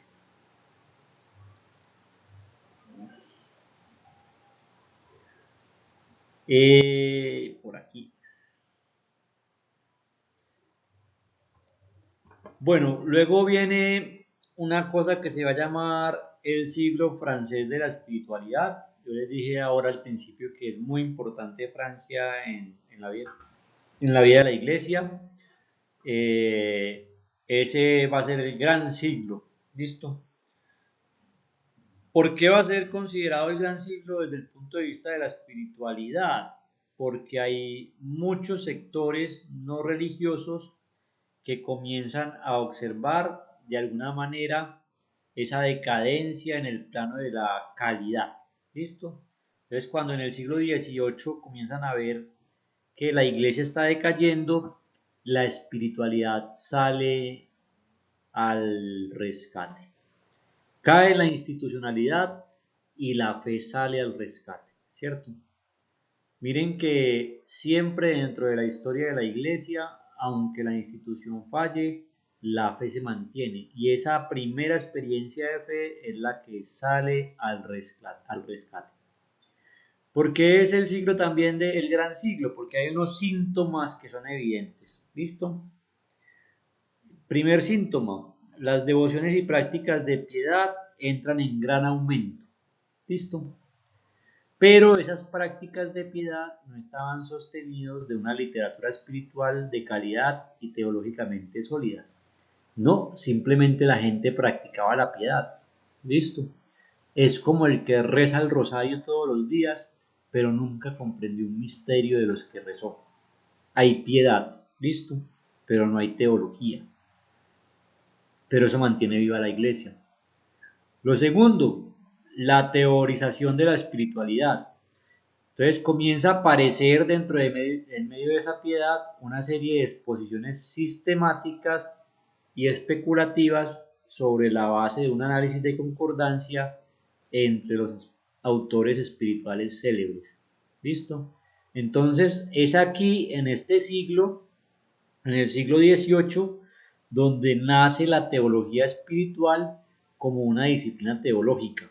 Es decir, solo hasta el siglo XVIII comienza la iglesia a pensar la espiritualidad. Antes no, antes estaban ocupados en pensar el dogma. Entonces miren que la gente dice, la iglesia tan vieja y no sabe vivir. No, la iglesia no es vieja, sí, son 2000 años desde que nacimos con Jesucristo, pero son 2000 años en los que nos estamos construyendo como institución. Entonces la espiritualidad, la teología espiritual, solo nace a partir de esa vivencia. ¿Listo? ¿De qué se encarga entonces la teología espiritual? De ir a leer otra vez todos esos autores, comprender la historia, comprender las prácticas de piedad y ponerlas en diálogo. ¿Listo? Y eso hace que aparezca ese fenómeno excepcional que llamamos el siglo de la espiritualidad. Porque además florecen comentarios y sumarios en lengua no latina de las teorías espirituales. Es decir, ya apareció la imprenta por allá, ya aparecen textos no solo en latín, ya no solo el que enseña es el clérigo, ¿cierto? Sino que también hay laicos preparados, ya se tienen acceso a los textos, entonces ya comienza la espiritualidad a moverse en grandes rasgos. Entonces ya la teología espiritual, ¿qué es lo que hace? Mirar todos estos fenómenos, tratar de organizarlos y tratar de decir a cada uno en su realidad, mire, usted vive su espiritualidad así por... Y eso lo podrían ustedes descubrir haciendo un análisis serio de su historia, porque usted, por ejemplo, reza el rosario solo 3 veces a la semana, o porque usted, por ejemplo, su práctica devocional es prender una vela blanca a X santo y no a otro. Listo. Otra crisis, pues hay el vacío del barroco, ¿cierto? El barroco era un arte exagerado. Si ustedes ven los templos del barroco, están cargados de detalles, cargadísimos, y cada detalle es un mensaje. Entonces, la literatura espiritual de la época del siglo XVIII, reciente de ese gusto literario del barroco, de la exageración, y lo que hace es bajar eso a cuestiones más sencillas, ¿cierto? El siglo XVIII como que dice, venga, no nos compliquemos para comprender nuestra relación espiritual con Dios, simplifiquemos, ¿cierto? Seamos más sencillos. Entonces, por eso se llama el gran siglo. Y ya después de que aparece ese movimiento espiritual, aparece ese rebajar, ese quitar lo exagerado de la espiritualidad, ¿cierto? Ese resistirse al barroco, comienza la espiritualidad en la edad contemporánea. Entonces ya aquí pasamos al siguiente nivel. Ya aquí no pasamos a tener una espiritualidad cristocéntrica, que era en la que estábamos, sino que vamos a comenzar a tener una espiritualidad en la que el ser humano, por el mismo hecho de ser imagen y semejanza de Dios, posee en su totalidad la dimensión espiritual. Es decir, llegamos al último paso que describí al inicio. Es decir, el ser humano, por ese ser creado a imagen y semejanza, tiene en sí y para sí la capacidad de ser espiritual. ¿Listo? Está inmerso en Dios y vive en Dios. Por eso aparece esa famosa frase de vivo sin vivir en mí y sin alta vida espero, que muero porque no muero. Que ya estaba escrita por allá unos siglos antes, pero que comienza a tener fuerza. ¿Listo? Entonces, la espiritualidad en la edad contemporánea es un llamado a la plenitud de la vida cristiana. ¿Listo? Es ser entendido Dios desde uno mismo. Entonces miren que prácticamente volvimos a las fuentes. Conócete a ti mismo y conocerás lo sagrado. ¿Listo? Este caminar es un proceso no solo evolutivo, sino también con un retroceso en todo el recorrido histórico, porque evolucionamos en unos aspectos como comunidad, pero tuvimos que volver en otros como campos espirituales. Entonces digamos que esos siglos del 17 al 19 hay una decadencia de la mística, o sea, la mística es como poner todo como en algo oscuro para ver un auge de la vida espiritual comprendida desde el ser mismo del hombre. Entonces se puede decir que en los siglos XIX y XX la espiritualidad alcanza nuevamente ese esplendor, especialmente en Francia y España, a nivel de obras ascéticas y místicas que van a destacar dentro de la comunidad. ¿Listo? Y ahí ya aparece la escuela benedictina, la escuela de Santo Domingo de Guzmán, la escuela carmelita y la escuela ignaciana. Hoy por hoy, por ejemplo, seguimos viviendo mucho los ejercicios de San Ignacio de Loyola, ¿no? Los ejercicios espirituales de la vida de San Ignacio de Loyola. Mucha gente hace ese recorrido, porque San Ignacio de Loyola comprende que la vida espiritual es un camino y que ese camino se va perfeccionando a través de la práctica. ¿Listo? Ahí terminamos este recorrido por la espiritualidad. Ahí les voy a dejar una serie de documentos que ustedes pueden ver en su momento y les voy a regalar también un documentico que son como 48 páginas que ustedes pueden leer mientras desayunan, ¿listo? Sobre la historia de la espiritualidad, que es básicamente lo que les comparto. Conclusión, desde mi punto de vista, Esto es un camino, como camino hay que recorrerlo y tenemos una ventaja. Una, que lo vivimos como comunidad y dos, que tenemos deseos de comprender nuestra vida espiritual, en dónde marcha y cómo la podemos expresar. ¿De acuerdo? Muy bien. Una hora completica, nunca había sido tan juicioso. Entonces, no sé si tienen alguna pregunta.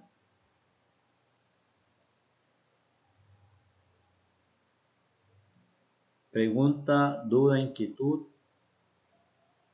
Pregunto, yo te pregunto, Sí, con relación, pues uno conociendo la historia, como usted nos la va narrando y todo eso, y pues con la parte en que hemos también documentado, y lo lleva uno a lo actual, ¿por qué se perdió tanto esa vida espiritual en la parte europea? Porque uno va a esos templos allá y se volvieron fue museos y muchos se alquilan es para teatros y obras y eso, pero lo que es la parte espiritual, todo eso como que se fue perdiendo allá, no sé qué pasó.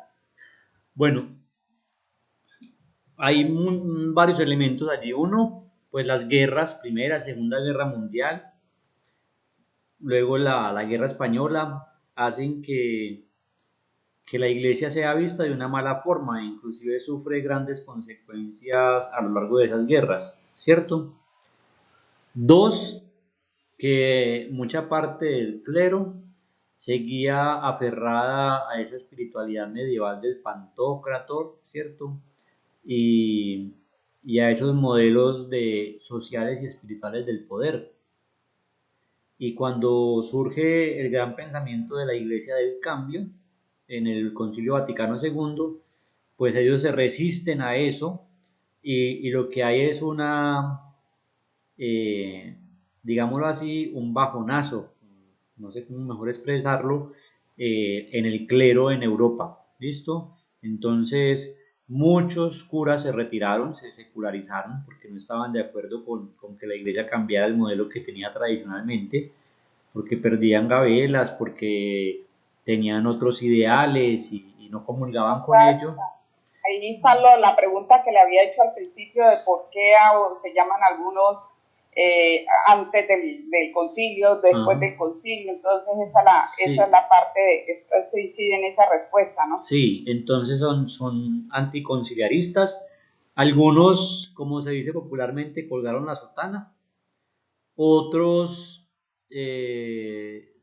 hicieron cisma y dentro del cisma más grande están los lefebristas en Francia, ¿listo? El Monseñor Lefebvre.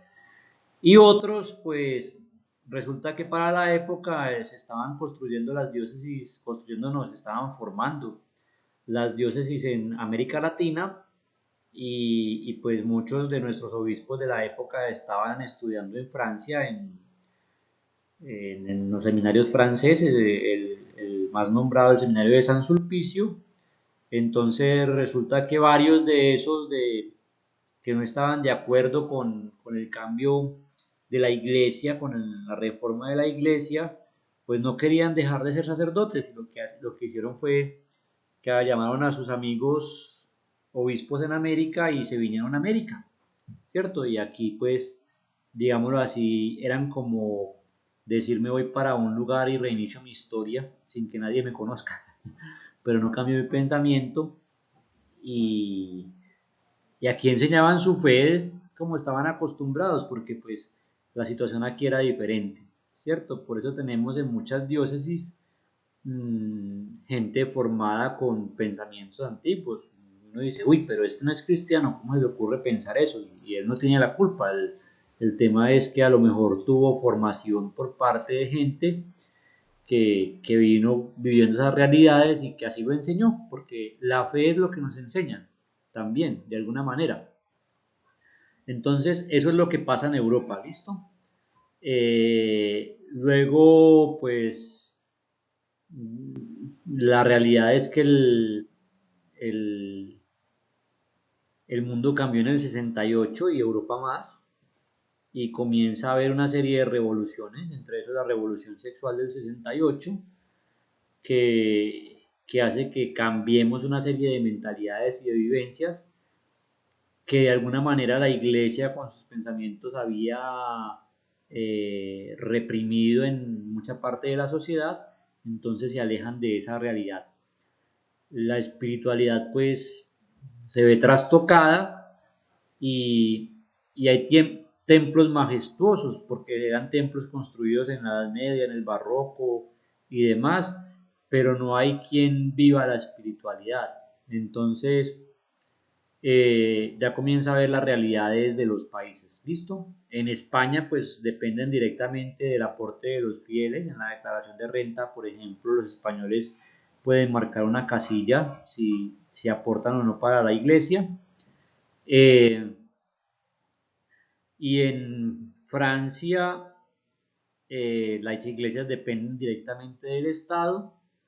Al igual que en Roma, los curas son servidores públicos, o sea, reciben sueldo del Estado. Y en Alemania, pues no conozco muy bien la realidad, pero sé que allí tienen un gran poder también económico.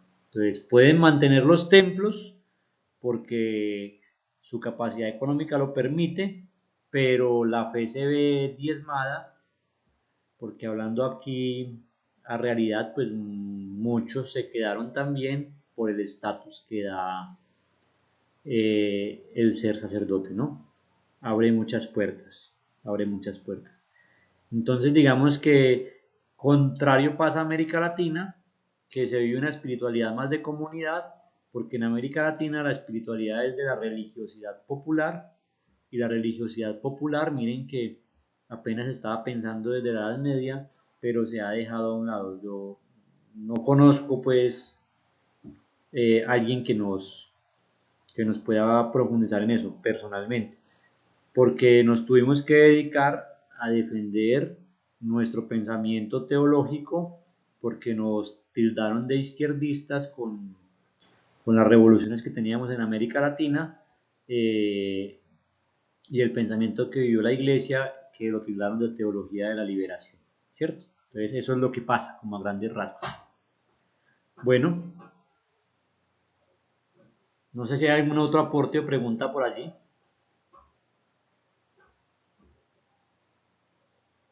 Si no es así, entonces les agradezco la compañía, les agradezco el estar aquí, el haber permanecido, una invitación a permanecer en el grupo, en la formación.